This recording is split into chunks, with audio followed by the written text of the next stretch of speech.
Today I'll be doing a review on the documentary The Take from 2004.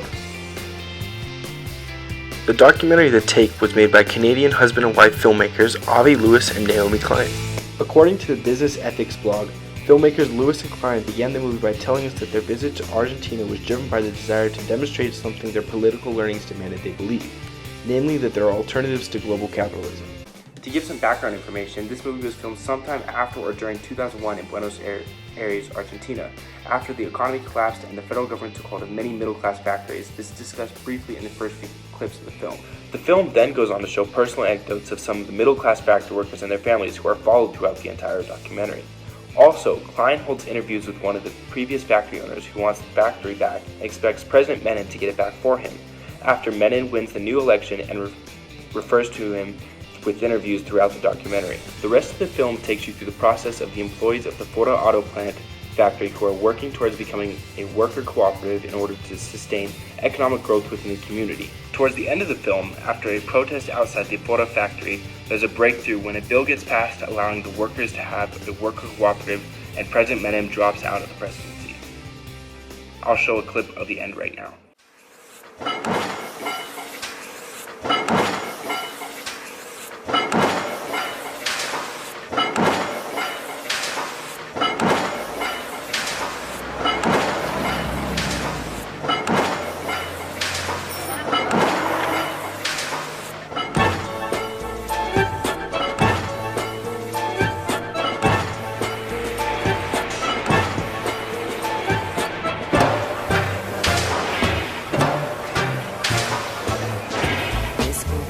Vos y yo en el triste carnaval, una música brutal, melodías de dolor.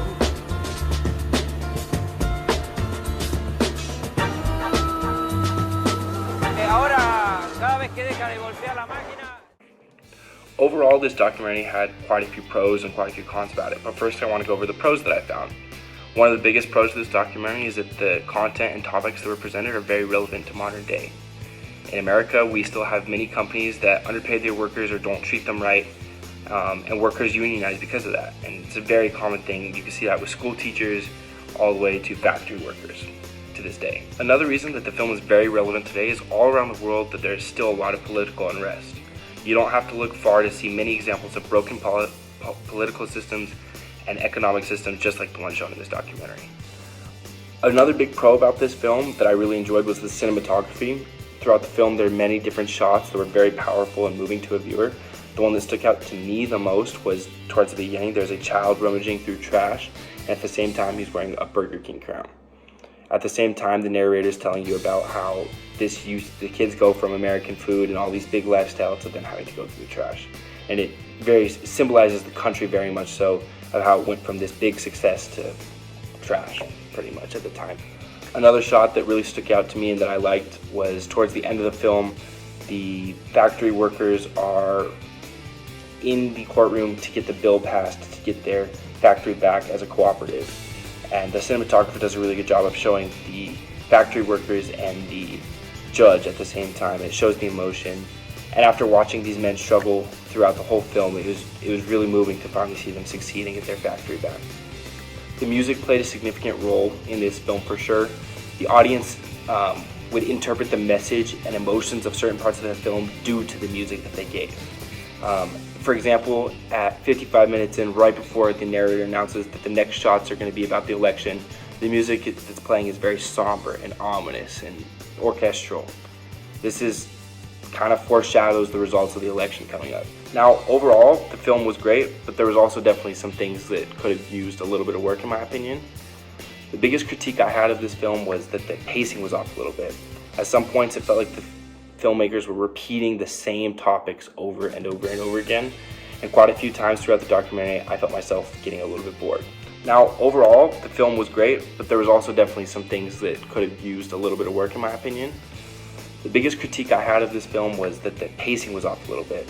At some points, it felt like the filmmakers were repeating the same topics over and over and over again, and quite a few times throughout the documentary, I felt myself getting a little bit bored.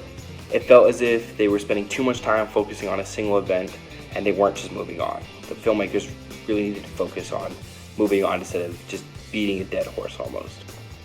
I think the filmmakers needed to focus a little bit more on making sure that they weren't repeating topics over and over again. That would have helped a lot to keep the viewers more engaged and more attentive to the actual film.